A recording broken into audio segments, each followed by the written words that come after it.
Hello students, આજે આપણે chapter 4 નું રિવિઝન એમાં આગળ આપણે રિવિઝનમાં જઈશું. તો લાસ્ટ ટાઈમ આપણે વાત કરી હતી મિથેનાલ અને મિથેનોઇક એસિડ, પણ બધા એના સ્ટ્રક્ચર ખોટા દોર્યા હતા. તો આપણે જોઈએ મિથેનાલ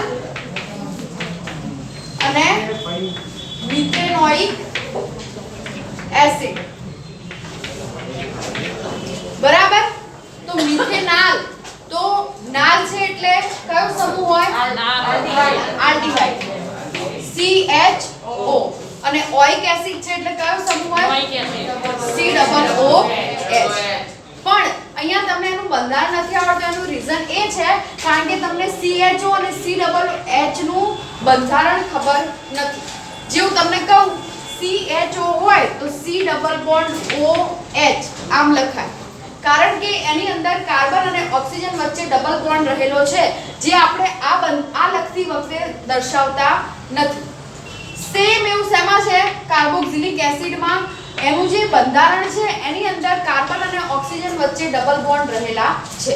હવે આપણને ખબર છે કે આ બંને સમૂહ કેવા છે? કાર્બન ધરાવતા સમૂહ છે. બરાબર. તો કાર્બન ધરાવતો સમૂહ હોવાના કારણે આપણે બીજો કાર્બન એની અંદર ઉમેરી શકીએ નહીં, કારણ કે આપણે મિથેનાલ અને મિથેનોઇક એસિડ નું બંધારણ દોરવાનું છે. તો શું થશે અહીંયા? COOH. આ શું લખ્યો મેં? આલ્ડીહાઇડ. હવે કાર્બનની સંયોજકતા આપણે જોવાની. અહીંયા જુઓ 1 2 3 અને એક હાઇડ્રોજન હું દોરું તો કાર્બનની ચારે સંયોજકતા પૂરી થઈ જાય. બરાબર. તો આ જે થયું એને શું લખીશું? HCHO, મિથેનાલ. તો મિથેનાલ નું જે બંધારણ છે એ આ પ્રમાણે થશે. એ જ પ્રમાણે હું મિથેનોઇક એસિડ ની વાત કરું તો C ડબલ બોન્ડ OOH. અહીંયા તમે કાર્બનની ચારે વેલેન્સી જુઓ તો 1 2 અને 3 વેલેન્સી છે. એક વેલેન્સી તરીકે હું ત્યાં શું ઉમેરી રહીશ? હાઇડ્રોજન. એટલે આ જે બંધારણ થશે શું થશે? HCOOH. તો આ થશે મિથેનાલ અને જે નીચેનું સ્ટ્રક્ચર છે એ શું થશે? Methanoic acid. બરાબર છે. તો આ પ્રમાણે આપણે જે કાર્બન ધરાવતા ક્રિયાશીલ સમૂહ છે એના આ બંને બંધારણ છે. પહેલા એ બંધારણ કંઈક આ પ્રકારના છે, અલગ છે. એટલા માટે મેં તમને કાલે આપ્યું હતું કે જેથી તમે સોલ્વ કરો તો તમને ખબર પડે કે એની અંદર કઈ રીતનું હોય છે. બીજું કે તમને નામ, જો તમે આ બધું તમને એટલા માટે શીખવાડું છું કારણ કે આ પૂછાશે જ એક્ઝામમાં. એનું રીઝન છે કે તમને નામકરણ આપ્યું છે, અલગથી આખો એક ટોપિક છે નામકરણ કરીને. બરાબર. તો એ નામકરણ આપ્યું છે એટલે તમને નામકરણ પૂછાશે. અને નામકરણ ક્યારે આવડશે? જ્યારે તમને હું આ બધા બંધારણને એ બધું તમને કહું છું અને તમે એ જો દોરો છો, સમજો છો, એને લખતા વાંચતા તમને સમજતા આવડે છે તો તમને આવડશે નામકરણ કરતા. કારણ કે નામકરણ બંને રીતે પૂછાય. એક તો બંધારણ ઉપરથી નામ અને નામ ઉપરથી બંધારણ. બંને રીતે તમને નામકરણ પૂછાઈ શકે છે. એટલા માટે હું તમને આટલા દિવસથી એની પ્રેક્ટિસ કરાવું છું, કારણ કે બીજી બધી વસ્તુ જે છે આ ચેપ્ટરમાં એના સિવાયની એ તમને આવડે એવી છે. ગોખીને લખો તો પણ આવડી જશે, પણ બંધારણ એવી વસ્તુ છે કે જે તમને ગોખીને આવડશે નહીં. તમે અહીંયાથી ગોખીને જશો કઈ અને લખશો ત્યાં એક્ઝામમાં કઈ. એટલે બેટર છે કે આપણે જોઈ લઈએ કે કઈ રીતે એનું બંધારણ દોરવું છે. આટલા દિવસથી હું જે મહેનત કરું છું એ તમને આવડી જાય એટલા માટે કરું છું. પર્ટિક્યુલર બધાની બેન્ચ પર આવીને જોઉં છું. શાના માટે? કે તમે એ વસ્તુને જોઈ લો, સમજો, એટલા માટે શીખી જાઓ. તો આટલા દિવસથી હું તમને રોજ શીખવાડું છું, પણ એક પણ વ્યક્તિ એવું નથી કે હું જ્યારે અહીંયા શીખવાડું છું તો એ વસ્તુ એ બુકમાં નોટ કરે. આટલા દિવસથી તમને નથી આવડતું તેમ છતાં તમને કોઈને એવું નથી થતું કે ભાઈ હું આ ઉદાહરણ લખું, મેં ખોટા લખ્યા છે તો એને કરેક્ટ કરું. એ બધી વસ્તુ તમને થતી નથી મનમાં. બરાબર છે. અને ઓલમોસ્ટ મેં તમને બધા જ બંધારણ ને બધા જ સંયોજનો આવી જાય એ પ્રમાણે મેં તમને શીખવાડી દીધું છે. તમારા બુકની અંદર કયા કયા છે સિલેબસમાં? આલ્ડીહાઇડ છે, કીટોન છે, આલ્કોહોલ છે અને કાર્બોક્સિલિક એસિડ છે. બીજું છે આલ્કેન, આલ્કીન અને આલ્કાઇન. બરાબર. એ તો ઈઝી જ છે. આલ્કેનમાં N પ્રત્યય લાગે, આલ્કીનમાં ઈન અને આલ્કાઇનમાં આઇન પ્રત્યય લાગે. બરાબર. અને એક વધ્યું એ છે હેલો આલ્કેન. હેલો આલ્કેન એટલે હેલોજન સમૂહ વત્તા આલ્કેન. હેલોજન એટલે ક્લોરીન, ફ્લોરીન, બ્રોમિન, આયોડીન. તો એનું આપણે થોડું એકાદ બે ઉદાહરણ લઈએ એટલે તમને એમાં પણ ખબર પડી જાય. ધારો કે હું તમને એમ કહું કે બ્રોમો, ઇથેન, ક્લોરો, હેક્સેન અને ફ્લોરો પેન્ટેન. આનું તમારે બંધારણ દોરવાનું છે. હવે તમે જોયું હશે કે બધા આપણે જેટલા ક્રિયાશીલ સમૂહ ભણ્યા એ બધા ક્રિયાશીલ સમૂહ એવા છે જેમાં પાછળ પ્રત્યય લાગે છે. પાછળ લાગે તો એને પ્રત્યય કહેવાય અને આગળ લાગે તો એને પૂર્વક કહેવાય. તો અહીંયા તમે જોઈ શકો છો આમાં આગળ જે પણ સમૂહ છે એનો પૂર્વક લાગે છે એટલે કે આગળ લખીએ છીએ આપણે. ટેકો લઈ લે. Bromo, chloro, fluoro. બરાબર? તો એ જે છે એ પૂર્વક કહેવાય. પછીના જે ક્રિયાશીલ સમૂહ હતા એમાં ઓલ, નોન, ઓન એ બધું જે લાગતું હતું એ પાછળ લાગતું હતું એટલે એને શું કહેવાય? પ્રત્યય કહેવાય. તો આ ક્રિયાશીલ સમૂહ એવો છે જેમાં પૂર્વક લાગે છે, પ્રત્યય લાગતો નથી. તો હવે અહીંયા ઇથેન. ઇથેન કીધું છે એટલે કાર્બન કેટલા થાય? 2. બરાબર? તો મારે શું કરવાનું છે? અહીંયા 2 કાર્બન લખી દેવાના છે. હવે 2 કાર્બન લખ્યો પણ જે ક્રિયાશીલ સમૂહ છે એ કેવો છે? બ્રોમિન. બ્રોમિન લખાય કઈ રીતે? Br. તો અહીંયા મારે છેડે શું લખી દેવાનું છે? Br લખી દેવાનું છે. બરાબર છે? હવે ઇથેન છે, બ્રોમિન છે, આટલું થઈ ગયું. હવે ખાલી ને ખાલી આપણે કાર્બનની ચતુઃસંયોજકતાને સમજવાની છે. તો આ કાર્બન છે અહીંયા 1 બંધ, 2, 3 અને 4. એક કાર્બનની બાજુમાં 4 બંધ થઈ ગયા. બરાબર? હવે આ કાર્બન જોડે 2 બંધ છે, બીજા 2 દોરું તો 4 થઈ જાય. તો અહીંયા શું થશે? CH3 CH2 Br. તો આને મારે લખવું હોય તો આ રીતે લખું CH3 CH2 Br, bromo ethane. તમને આનાથી ઉલટું આ બંધારણ આપ્યું હોય ને એવું કે એનું નામકરણ કરો તો પણ આપણને આવડવું જોઈએ. તો એ કઈ રીતે કરવાનું? પહેલા ક્રિયાશીલ સમૂહ જોવાનો. તો કે બ્રોમિન છે તો શું લગાવવાનું આગળ? પહેલા બ્રોમો. પછી કાર્બનની સંખ્યા જોઈ લેવાની. કેટલી છે? તો કે 2. તો બ્રોમો ઇથેન. એ જ પ્રમાણે તમને કીધું છે ક્લોરો, હેક્સેન. તો હેક્સેન ની અંદર કેટલા કાર્બન હોય? 6 કાર્બન. તો 1 2 3 4 5 અને 6 કાર્બન પહેલા દોરી દેવાના. દેખાય છે? 6 કાર્બન દોરી દેવાના. બરાબર? પછી છેલ્લે શું લખવાનું છે આપણે? Chlorine, Cl. તો છેલ્લા કાર્બન જોડે આપણે શું જોડી દેવાનો? Cl જોડી દેવાનો. બરાબર? પહેલા આપણે શું કરવાના? 6 કાર્બન. 1 2 3 4 5 અને 6. અને છેલ્લા કાર્બન ઉપર શું જોડી દેવાનો? જે આપણો ક્રિયાશીલ સમૂહ છે એ ક્લોરો. તો મેં છેલ્લે શું જોડી દીધો? Cl, chloro.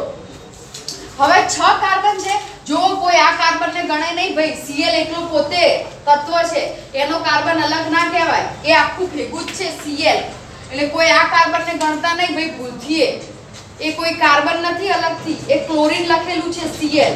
બરાબર? નહીતર આ તો કે આનો કાર્બન ના ગણાય ક્લોરીનનો?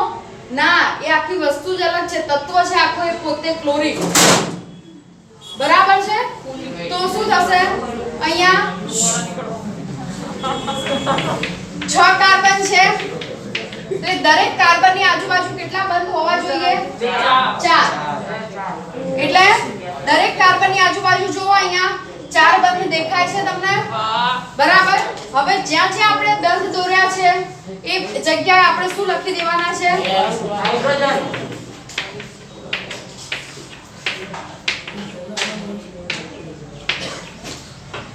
તમને આ રીતે નથી આવડતું બંધ દોરતા તો તમારે એક એક કાર્બન વારાફરતી લઈ એની બાજુના ચારે બંધને ચકાસવાના છે અને એ રીતે પછી તમારે એની આજુબાજુ બંધ દોરવાના છે. નોર્મલી જે વચ્ચેના કાર્બન હશે એના ઉપર તમારે 2 હાઇડ્રોજન જ એડ કરવાના થાય છે. બરાબર છે?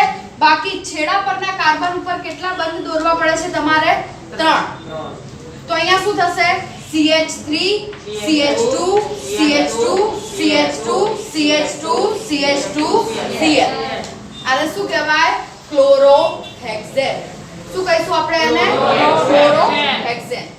હવે આગળનું સ્ટ્રક્ચર છે ફ્લોરોપેન્ટેન. શું છે આગળનું બંધારણ?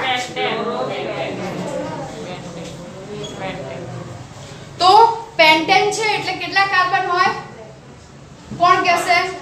5. પેન્ટેન હોય એટલે કેટલા કાર્બન હોય? તો 5 કાર્બન અહીંયા દોરી દેવાના પહેલા. પછી તમને શું કીધું છે? ફ્લોરો. ફ્લોરો એટલે શું થાય? ફ્લોરીન. તો ફ્લોરીન ને કઈ રીતે લખાય? F. એટલે શું કહેવાય? ફ્લોરો. હવે પેન્ટેન કીધું છે આપણને, બરાબર? 5 કાર્બન દોરી દીધા. હવે આપણે એની શું જોવાની? ચતુસંયોજકતા. 2 3 4. તો દરેક કાર્બનની આજુબાજુ કેટલા બંધ થઈ ગયા? 4 4. હવે આપણે ત્યાં શું લખી દેવાના? હાઇડ્રોજન.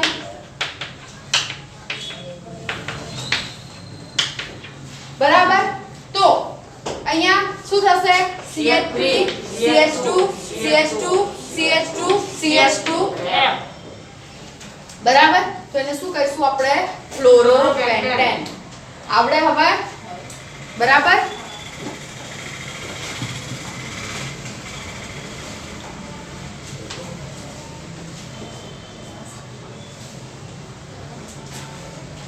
હવે બીજું તમને એક બેન્ઝીનનું બંધારણ આપ્યું છે. તો બેન્ઝીન જે છે એને નોર્મલી આ રીતે આપણે લખતા હોઈએ છીએ. બરાબર? તો તમને બેન્ઝીનનું બંધારણ પૂછાય કે કાર્બન હાઇડ્રોજન વડે દર્શાવીને બેન્ઝીનનું બંધારણ દોરો. તો આપણે શું કરવાનું છે? આ જેટલા પણ તમને ખૂણા દેખાય છે બધા ખૂણા પર આપણે શું લખી દેવાનું છે? કાર્બન. બરાબર? હવે આપણે શું કરવાનું છે? આ બંને કાર્બન વચ્ચે શું છે? ડબલ બોન્ડ છે. આ કેટલા બંધ કહેવાય? Double bond. એટલે આ કાર્બનની સંયોજકતા હું જોઉં તો 1 2 3 અને 4 થશે ને આ રીતે. બરાબર?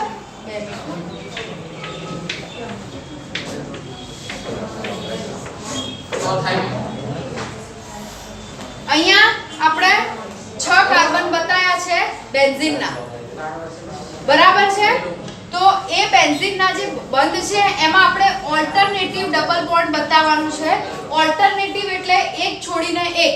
મતલબ આ બંને કાર્બન વચ્ચે ડબલ બોન્ડ છે તો અહીંયા નહીં બતાવવાનું, પછીના બંને કાર્બન વચ્ચે બતાવવાનું. અહીંયા નહીં બતાવવાનો ને એના પછીના કાર્બન વચ્ચે બતાવો. તો અહીંયા જે છે એની જે સંયોજકતા છે એ આપણે 4 થાય છે કે નહીં એ જોવાનું છે. બીજું કે આ બંધ છે એ સતત શું કરે છે? ફર્યા કરે છે.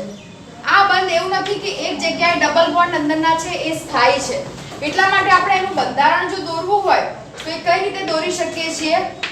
આ રીતે ડોટેડ લાઈન વડે દર્શાવી શકીએ છીએ. જે આપણને શું બતાવે છે? સસ્પંદન. જેને કહેવાય સસ્પંદન. જેની અંદર ડબલ બોન્ડ ઓલ્ટરનેટિવ ફરતા હોય એને આપણે શું કહીશું?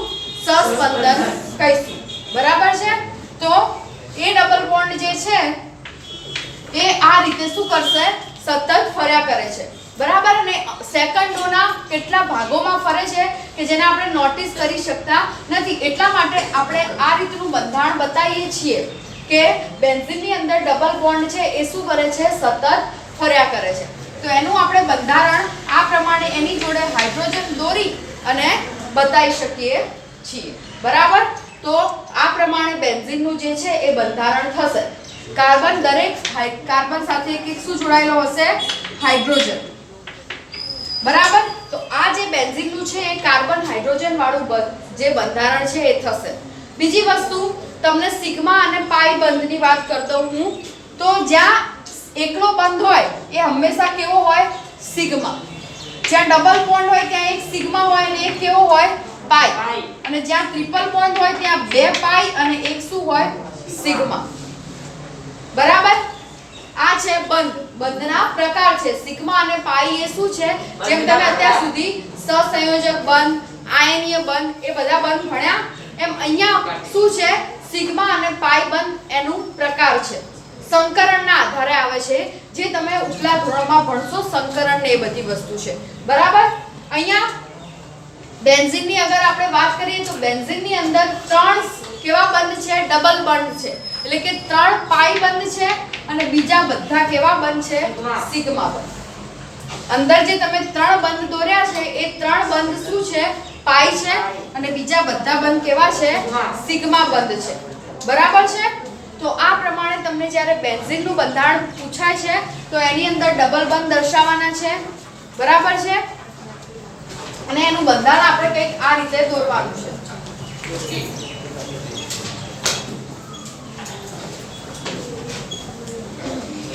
બીજું, આમાં તમને આગળ પેજ નંબર 60 ઉપર તમને દરેક અણુઓ વચ્ચે ના જે બંધ છે એ બંધ તમને દર્શાવ્યા છે કે કયા કયા અણુની વચ્ચે એક બંધ બને છે, કોની વચ્ચે બે બંધ બને છે, કોની વચ્ચે ત્રિબંધ બને છે. તો તમને આપ્યું છે H2 O2 અને N2. તો એક્ઝામમાં તમને પૂછાઈ શકે H2 O2 અને N2 ની અંદર જે બંધ રહેલા છે ઇલેક્ટ્રોનનું બંધારણ દોરો. તો તમારે કઈ રીતે દોરવાનું છે? ધારો કે H2, તો પહેલા બે શું દોરી દેવાના? હાઇડ્રોજન. દરેક હાઇડ્રોજન પાસે કેટલા ઇલેક્ટ્રોન હોય? બે. એક. તો દરેક હાઇડ્રોજન પાસે એક ઇલેક્ટ્રોન હોય તો બંને એક ઇલેક્ટ્રોનની ભાગીદારી કરી અને શું બનાવશે? સહસંયોજક બંધ બનાવશે. હવે ભાગીદારીનો મતલબ એવો થાય કે આ હાઇડ્રોજનનો આ બંને ઇલેક્ટ્રોન ઉપર એક સરખો હક છે અને આ હાઇડ્રોજનનો પણ આ બંને ઇલેક્ટ્રોન ઉપર. એટલે તમને ખબર હોય તો હિલિયમ, હાઇડ્રોજન પછી જે તરત આવતો તત્વ છે હિલિયમ, એ હિલિયમ કેવો છે? નિષ્ક્રિય વાયુ. એટલે અષ્ટક રચના પૂર્ણ કરવી કોને કહેવાય? કે નિષ્ક્રિય વાયુ જેવી રચના પ્રાપ્ત કરવી.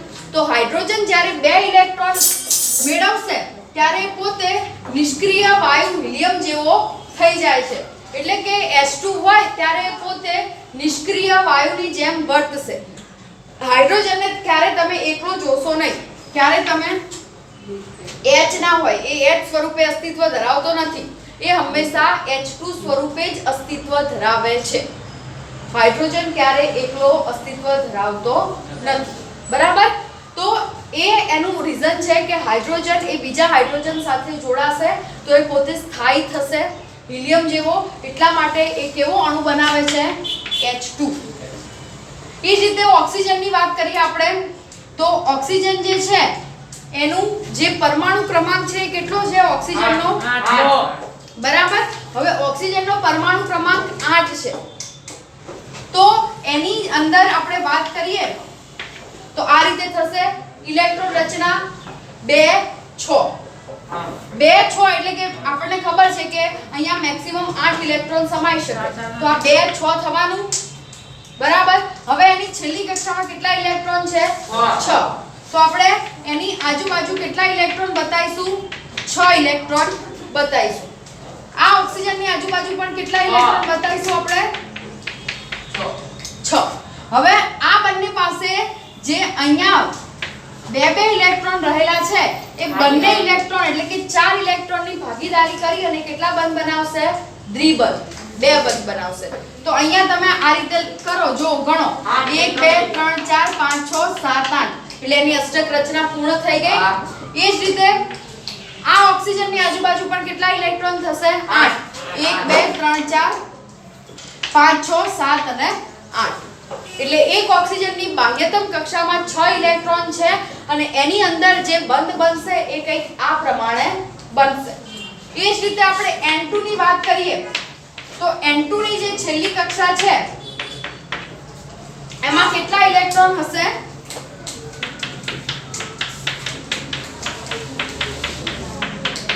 છેલ્લી કક્ષામાં 5 ઇલેક્ટ્રોન રહેલા છે. એની છેલ્લી કક્ષામાં કેટલા ઇલેક્ટ્રોન થશે? 5. તો તમે જુઓ અહીંયા એના જે 3 ઇલેક્ટ્રોન છે એ ત્રણેય ઇલેક્ટ્રોન આ પ્રમાણે શું થશે? બંધ બનાવે છે, ત્રિબંધ બનશે અહીંયા. તો અહીંયા આપણે જો ગણીએ 1 2 3 4 5 6 7 અને 8. એક નાઇટ્રોજન પાસે 8 ઇલેક્ટ્રોન થઈ ગયા. એ જ રીતે બીજા નાઇટ્રોજન માટે ગણીએ આપણે તો શું થશે? 1 2 3 4 5 6 7 અને 8.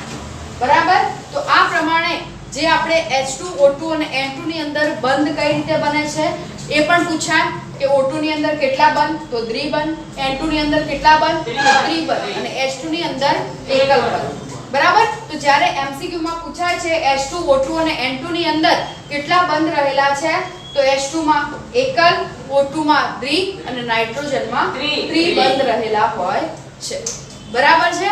અને એનું તમને ઇલેક્ટ્રોનીય બંધારણ પૂછાય તો તમારે આ રીતે એને બતાવવાનું રહેશે કે એની અંદર કઈ રીતે બંધ બને છે. સહસંયોજક બંધ તમે દર્શાવો આકૃતિ સહિત તો તમારે આ પ્રમાણે એને દર્શાવવાનું થશે. સમજો છો?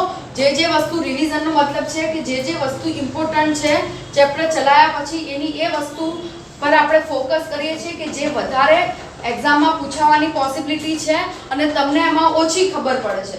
તો આપણે એની એ વસ્તુ હું 3-4 દિવસથી તમને બંધારણ ઉપરથી નામ ઉપરથી બંધારણ દોરતા શીખવાડું છું. હવે કોને કેટલી શીખવાની ઈચ્છા હતી એના આધારે તમને એટલું આવડ્યું હશે. આમાંથી 3-4 જણને પણ પહેલા આવડતું હતું એના કરતાં થોડું વધારે આવડ્યું હશે તો એ સફળ જ છે. કારણ કે આખા ક્લાસમાંથી બધાય આઇન્સ્ટાઈન અને ન્યૂટન નથી, એકાદ બે જ હોય. એક જ ક્લાસમાં એક જ ટીચર ભણાવતા હોય તો એકનો પહેલો નંબર આવે ને એકનો છેલ્લો નંબર. તો એનું રીઝન છે એ તમારા પોતાની શીખવાની કેટલી ઈચ્છા છે એ. બરાબર છે. બાકી ટીચર આમાં કંઈ કરી શકે એમ નથી. બરાબર. તો આ રીતે આપણે જે છે એ આ ચેપ્ટરમાં આટલી વસ્તુ પર આપણે ફોકસ કરવાનું રહેશે.